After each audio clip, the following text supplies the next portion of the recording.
আল্লাহ যদি দিন এই জাতের খেদমতের জন্য আমাদেরকে কবুল করেন, তাহলে ইনশাআল্লাহ এদেশের নারী সমাজ সেদিন গর্ববোধ করবে। জামাতে ইসলামের বিরুদ্ধে অনেকগুলা জুজুর ভয়ের মধ্যে এটাও একটা জুজুর ভয় দেখানো।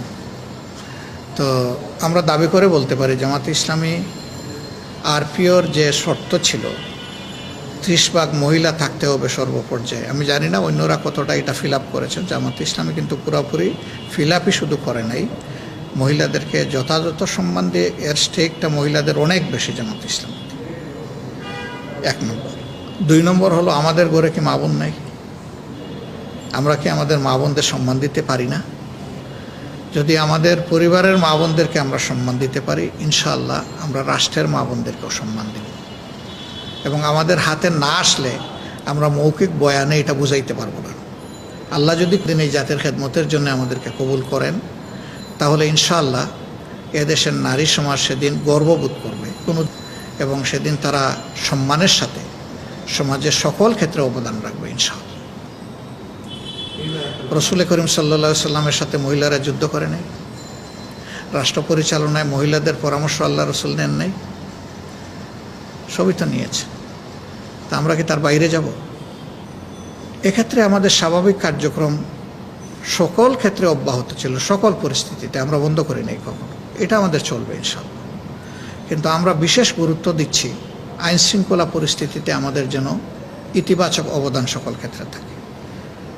কেউ যদি সুবিধাবাদী দুষ্কৃতিকারী সমাজে কোনো বিপর্যয় সৃষ্টি করতে চায়, জামাত ইসলামের কর্মীরা জনগণকে সাথে নিয়ে যেন তাদেরকে রুখে দেয়, এটা আমাদের 1 নম্বর মেসেজ। আমাদের 2 নম্বর মেসেজ হচ্ছে যে সংখ্যাগুরু সংখ্যালঘু বলে একটা কথা সমাজে চালু আছে, যেটা জামাত ইসলাম মানে না। আমাদের পরিষ্কার বক্তব্য যে এই দেশের জমিনের বুকে যারাই জন্মগ্রহণ করেছেন তারা সকলেই বাংলাদেশের গর্বিত নাগরিক, অধিকারের ক্ষেত্রে সকলেই সমান। ধর্মেও যার যার পছন্দ মতো মানুষ গ্রহণ করবে এবং অনুসরণ করবে, এখানে কারো উপর কারো কোনো জবরদস্তি চলার কোনো সুযোগ নেই। কিন্তু সব সময়ই এই ব্যাপারে একটা ভয়, ভীতি, আতঙ্ক ছড়ানো হয়, যার কারণে এই বছর আমরা এই বিপ্লবের সাথে সাথে আমাদের লোকদেরকে মন্দিরগুলা এবং অন্যান্য ধর্মীয় প্রতিষ্ঠানগুলা পাহারা দেওয়ার দায়িত্ব দিয়েছিল। এই পাহারা দিতে গিয়ে এক জায়গায় দুষ্কৃতিকারীদের হাতে আমাদের একটা ছেলের মাথাও ফেটে যায়, আসছিল, রুখে দিছে, খেপে গিয়ে মাথা ফাটাইয়ে দিছে, তার মাথাতে 11টা সেলাই লেগেছে, খুলনার পাইকগাছায়। আরও অনেক জায়গায় আমাদের লোকেরা মারধরের শিকার হয়েছে, কিন্তু চরম ধৈর্য ধারণ করেছে। আমরা সেই পরিবেশটা বহাল রাখার জন্য, দায়িত্বটা বহাল রাখার জন্য আমরা মেসেজ দিয়েছি যে আগে আমাদের দেশটা স্থিতিশীল হোক, তারপরে যার যার রাজনীতি নিয়ে সবাই জনগণের কাছে যাবে, আমরাও আল্লাহর মেহেরবানি চাব, ওই জনগণ যাদেরকে গ্রহণ করবে আলহামদুলিল্লাহ।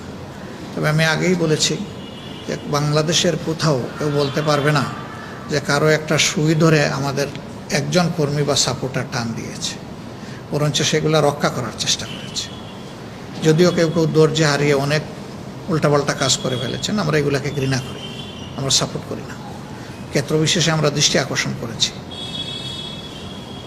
যে শহীদদের রক্তের সাথে বেইমানি হবে এখন এগুলো করলে। এই যে হাজারের উপরে মানুষ এবং বেশিরভাগ তরুণ তরুণী, যুবক যুবতী, স্কুলের, কলেজের, ইউনিভার্সিটির ছাত্রছাত্রী, মাদ্রাসার ছাত্র, সমান তালে এবার রাজনৈতিক এবং ধর্মীয় সমস্ত সংগঠন তাদের সকল শক্তি নিয়ে আন্দোলনে ছিল। এদের সবার শহীদদের আত্মার সাথে বেইমানি হবে এখন যদি কেউ এই ধরনের নোংরা কাজ করে। দলীয় স্বার্থেও কোনো কাজ করা এখন ঠিক হবে না, এবং ব্যক্তির নোংরামিও এখানে চরিতার্থ করতে দেওয়া যাবে না।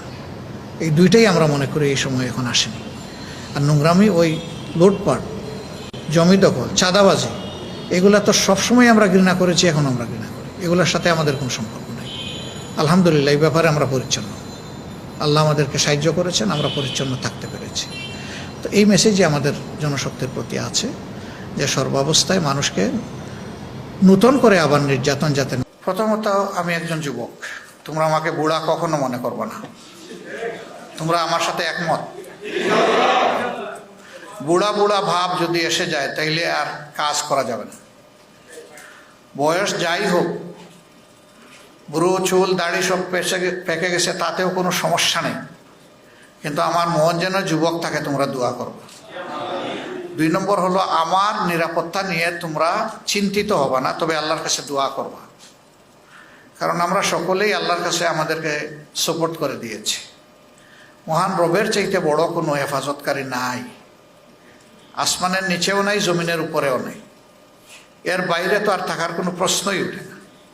সুতরাং যিনি চূড়ান্ত মুহাফিজ, তার হাতেই আমাদের বিষয়টা আমরা ছেড়ে দিয়েছি। তোমরা একটু চেষ্টা করো একটা চমৎকার আমল করার। এই আমলটা বাকি সমস্ত আমলকে আলোকিত করে। এটি হচ্ছে শেষ রাতের আবাদত। এই আবাদতটা যারা করতে পারে, বাকি আবাদতগুলো আল্লাহ তাআলা তাদের জন্য সহজ করে দেন। এটা বড় কঠিন কিন্তু অসম্ভব নয়। এটা কঠিন কিন্তু অসম্ভব নয়, এটা সম্ভব। এই জিনিসটা তোমরা ইনশাল্লাহ করবা। ফেসবুক পড়ে না থেকে ফেসবুক দেখবা, এটা আমি নিষেধ করছি না, কারণ সোশ্যাল মিডিয়া এখন অনেক শক্তিশালী ব্যাপার। এখানে দেখতে হবে তোমার পক্ষে কি বিপক্ষে কি, পক্ষেরটাকে কিভাবে প্রমোট করবা, বিপক্ষেরটা তুমি কিভাবে মোকাবেলা করবা, তুমি না দেখলে বুঝবা কিভাবে। কিন্তু সারাদিন পড়ে থাকা, রাতের একটা দীর্ঘ সময় পড়ে থাকা, এটা থেকে বের হয়ে আসতে হবে।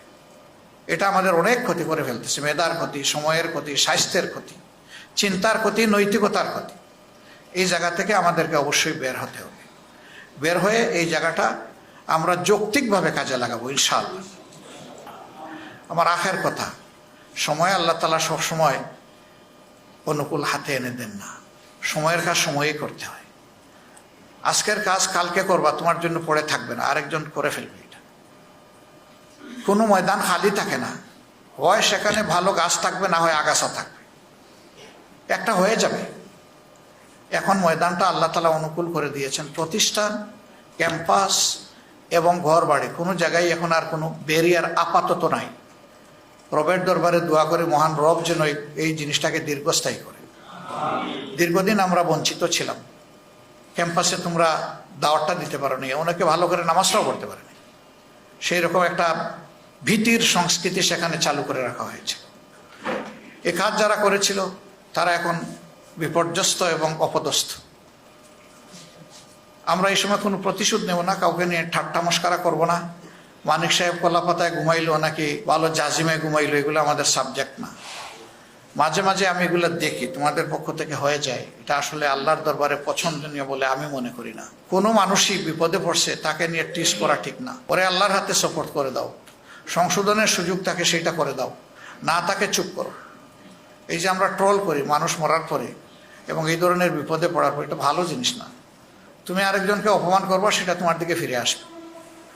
ইসলামী মহলের ব্যাপারে আমাদের তীব্র আকাঙ্ক্ষা যে আমাদের একটা ঐক্য হওয়া দরকার, কর্মের ঐক্য, চিন্তার ঐক্য।